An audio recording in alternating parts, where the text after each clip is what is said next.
اس وجہ سے بھی کہ اللہ نے اپنے اس نیک بندے کا جس سے وہ راضی ہوا تذکرہ فرمایا۔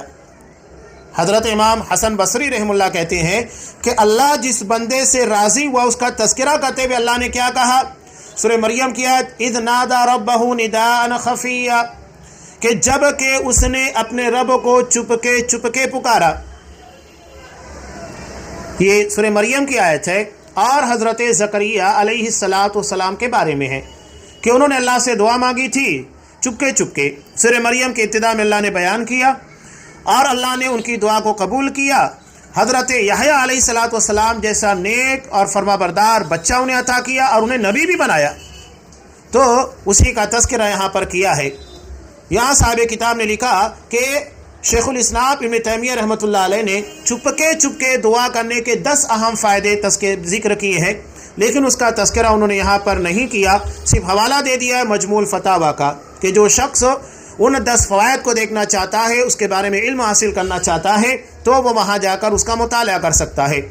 اور صاحب کتاب کی ایک بہت تفصیلی کتاب ہے دعا کے تعلق سے ہی، فقہ الدعا جو ہے، یہ تو بالکل مختصراً ہے، ان کا ایک خطاب تھا جسے تحریر کر کے اور اس کے ترجمے کی شکل میں یہاں پر پیش کیا گیا ہے، اور ترجمہ الحمدللہ میں نے ہی کیا اس کا۔